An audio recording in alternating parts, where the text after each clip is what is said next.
ಪ್ರತಿ ಏರಿಯಾಗೆ ಹೋದ್ರೂ ಸಹ ಸಮಸ್ಯೆಗಳು ತಪ್ಪಿಲ್ಲ, ಕಟ್ಟಿಟ್ಟ ಬುತ್ತಿ ಅನ್ನುವಂಥದ್ದು ಪ್ರತಿದಿನವೂ ಪ್ರತಿ ಏರಿಯಾದಲ್ಲೂ ಜನರು ನಾವು ಹೋದಲ್ಲೆಲ್ಲ ನಮ್ಮ ಸಮಸ್ಯೆಗಳಿದ್ದಾವೆ ಅಂತ ಹೇಳಿ ಬೈದಿ ಬದಿಗೆ ಬಂದು ಹೇಳುವಂತಹ ಕೆಲಸವನ್ನ ಆಗ್ತಾ ಇದೆ. ಆದರೂ ಸಹ ಅಧಿಕಾರಿಗಳೇ ಎಚ್ಚೆತ್ಕೊಳ್ತಿಲ್ಲ. ಹಾಗಾದ್ರೆ ಈ ಏರಿಯಾದಲ್ಲಿ ಏನು ಸಮಸ್ಯೆ, ಇಲ್ಲಿರುವಂಥ ಜನರು ಏನು ಹೇಳ್ತಾರೆ ಅವರನ್ನ ಮಾತಾಡ್ಸ್ತಾ ಹೋಗ್ತೀನಿ. ಅಮ್ಮ ನಮಸ್ತೆ, ತಮ್ಮ ಹೆಸರು? ಮಂಜುಳಾ. ಎಷ್ಟು ವರ್ಷದಿಂದ ಇದ್ದೀರಾ ತಾವಿಲ್ಲಿ? 30 ವರ್ಷದಿಂದ 30 ವರ್ಷದಿಂದ. ಏನ್ ನಿಮ್ಮ ಏರಿಯಾದಲ್ಲಿ ಸಮಸ್ಯೆ? ಚೇಂಬರ್ ತುಂಬಿ ಈ ಕಡೆ ಬರುತ್ತೆ, ಕಸ ಎತ್ತಿಸ್ಬೇಕು ಮೇಡಮ್. ಎಷ್ಟು ವರ್ಷದಿಂದ ಈ ಪ್ರಾಬ್ಲಮ್ನ ಅನುಭವಿಸ್ತಾ ಇದ್ದೀರಾ? 5 ವರ್ಷದಿಂದ 5 ವರ್ಷದಿಂದ. ಹೆಂಗೆ ಅದು ಸಮಸ್ಯೆ ಆಗ್ತಾ ಇದೆ ತುಂಬಾ ಕಸ ತುಂಬ ಇದೆ ಅಲ್ಲ ಮೇಡಮ್, ಅದನ್ನ ಎತ್ತಿಸ್ಬೇಕು. ಮುತುವರ್ಜಿ ವಹಿಸಿ ಸ್ವಲ್ಪ ಕೆಲಸ ಎತ್ತಿಸ್ಬೇಕು, ಮುಖ್ಯಸ್ಥರನ್ನ ಎತ್ತಿಸ್ಬೇಕಷ್ಟೇ. ನೀವು ಹೇಳಿದ್ದೀರಾ? ಎಲ್ಲ ಹೇಳಿದೀವಿ. ಯಾವಾಗ ಹೇಳಿದ್ರಿ? ಏನ್ ಹೇಳ್ತಾರೆ ಅಧಿಕಾರಿಗಳು? ಹೇಳಿದ್ರು ಅವರು ಬರ್ತೀವಿ ಮಾಡ್ತೀವಿ, ಬರ್ತೀವಿ ಮಾಡ್ತೀವಿ. ಮೇಡಮ್ ತಮ್ಮ ಹೆಸರು? ತಾವೆಷ್ಟು ವರ್ಷದಿಂದ ಇದ್ದೀರಾ ಇಲ್ಲಿ? 12 ವರ್ಷ ಆಯ್ತು ಬಂದು.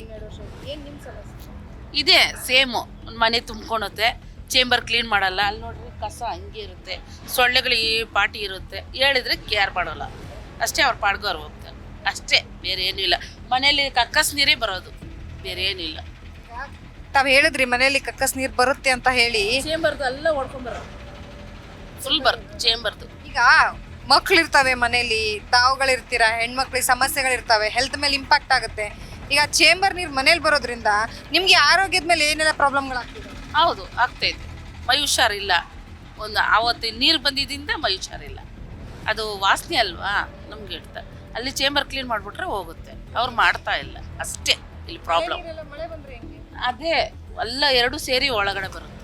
ಹಾಗಿದ್ರೆ ಇಲ್ಲಿ ಸಂಬಂಧಪಟ್ಟ ಅಧಿಕಾರಿಗಳಿಗೆ ನೀವು ಯಾರು ಮಾಹಿತಿ ತಿಳಿಸೇ ಇಲ್ವಾ? ತಿಳಿಸಿದೀವಿ, ಹೋದ್ರು. ಏನ್ ಹೇಳ್ತಾರೆ?